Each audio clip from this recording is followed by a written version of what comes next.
la manifestation interdite par les autorités n'a pas pu avoir lieu. Ce vendredi 12 avril, une vingtaine de partis politiques d'opposition et d'organisations de la société civile ont appelé à des manifestations contre le changement de la Constitution. Un dispositif sécuritaire a empêché tout attroupement. Jean-Pierre Fabre et les autres leaders arrivés au point de rassemblement ont été simplement stoppés et priés de rentrer chez eux. Le scénario n'a surpris personne. Le gouvernement a refusé la manifestation annoncée par des partis d'opposition pour dénoncer la volonté de changement de constitution. Depuis jeudi, un dispositif sécuritaire était visible dans le quartier B et notamment au point de rassemblement. Zone de la manifestation bouclée.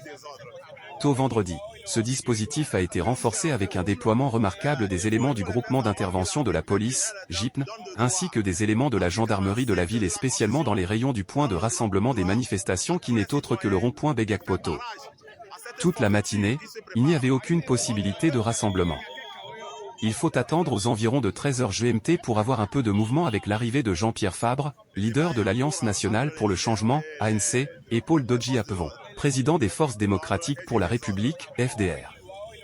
Un déplacement qui tentait de sonner la mobilisation des militants de l'opposition. Mais très vite, ces leaders ont été stoppés par les éléments des forces de sécurité déployés en nombre sur place par le gouvernement. Une situation qui a donné lieu à des échanges houleux sur l'interdiction de la manifestation et quelques interrogations de Fabre en présence de Dodji-Apevon, FDR, aux forces de l'ordre. Pour les responsables de l'opposition, la forte présence des policiers et gendarmes sur les lieux ont dissuadé la mobilisation des manifestants. Quand on déploie les forces de l'ordre et de sécurité à un endroit, les gens sont intimidés et ils ne peuvent pas venir.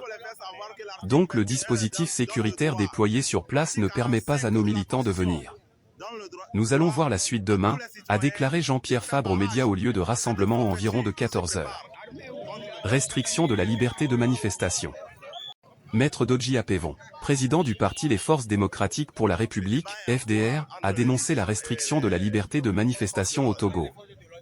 Des journalistes qui tentaient de recueillir quelques interviews ont été gentiment priés par les éléments de la sécurité d'aller au siège des organisateurs de la manifestation pour faire le travail. Une nouvelle mobilisation est prévue pour samedi 13 avril, toujours avec Begak-Poto comme point de rassemblement. Jean-Pierre Fabre et Maître Apevon ont invité leurs militants à rester mobilisés pour les jours à venir. Soulignons que le gouvernement avait interdit la manifestation, reprochant aux organisateurs de n'avoir pas respecté la loi sur les réunions et manifestations publiques, notamment en ses dispositions concernant le délai et l'itinéraire. Le débat est en cours entre les leaders et les forces de l'ordre.